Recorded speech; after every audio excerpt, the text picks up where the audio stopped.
Hello there guys and welcome back to the channel. So this is a slightly delayed war video. I've just been quite busy, and here we're gonna have two wars in one video just because our last war was quite short. So first, war number 11 on season 8, we are playing against NY718. These guys are a really strong masters level team. They were in top 3 for most of the season rankings, and these guys are definitely tough. This is the second time we're matching them this season. We managed to win the first one, and hopefully we did repeat the win for the second time. But yeah, it's definitely always fun and interesting to fight these guys because they have solid defense, they're good in attack, and they always give a good war. But yeah, so first fight is Hyperion. We're using Ghost for it. It's not really the ideal matchup, but then again, this node isn't particularly difficult. You just kind of need to be careful with his power, because obviously it's Hyperion. Also, this node has slightly increased power gain. Here we nearly messed up, but luckily our level 2 reaches him, and then 21 hits, and the fight is over in like a minute or so.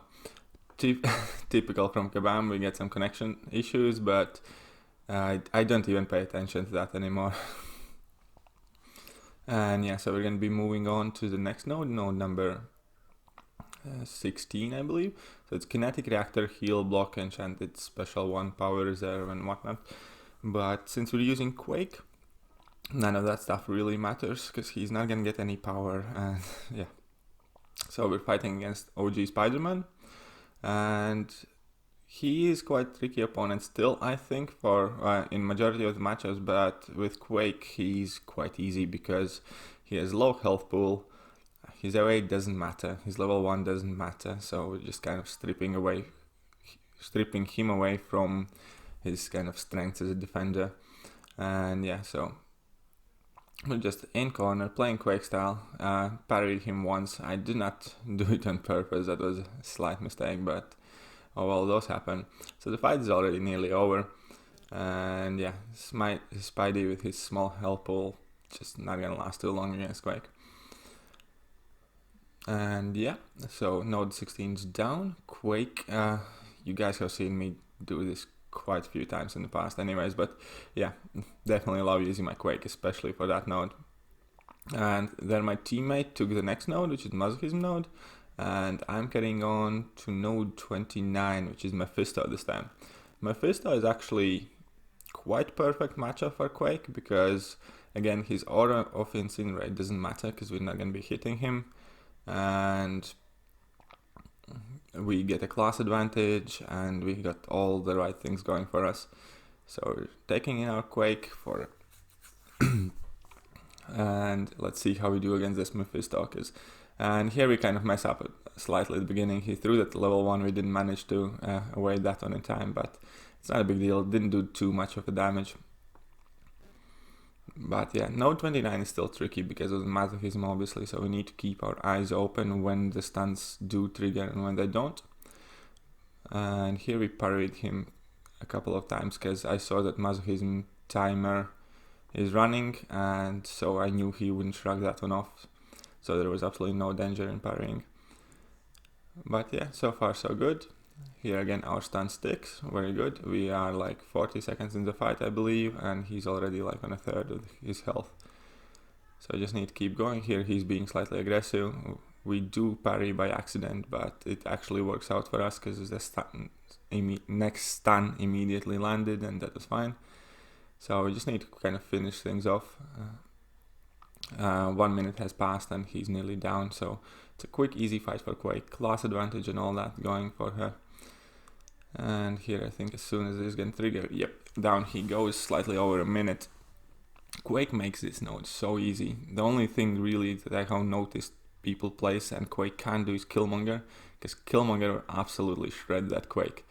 But anyway, so we're gonna heal up here a bit, and we're gonna be going in for the next fight on node 34. 34 is kind of a Burden of Might and Vigor node. It is fairly tricky. It's a part of path 4, so I'm just helping out those guys over there. And we're facing Korg.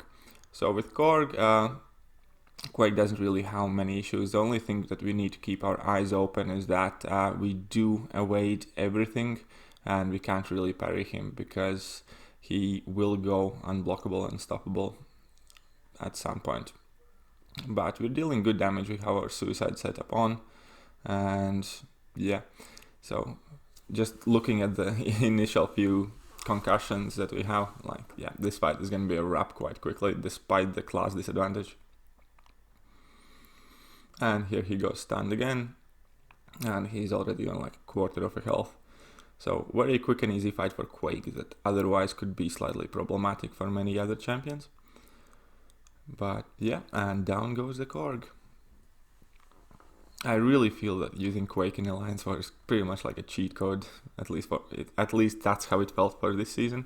Anyway, so we won the war against Wa. At that point, our season score was 11-0, and here for last war of the season, kind of my alliance mates tagged me and asked me to do my path. I said I will do it in like 15 minutes, just gonna grab a quick lunch because I was at work.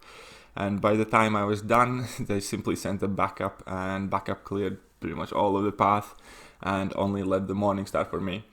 So at that point, I just gonna put on medium attack boost, large champion boost, and I'm just gonna head straight in. I didn't even bother kind of like putting my Quake masteries on because I thought I have class advantage, but I really should have warmed up before this fight because it's gonna get so sketchy.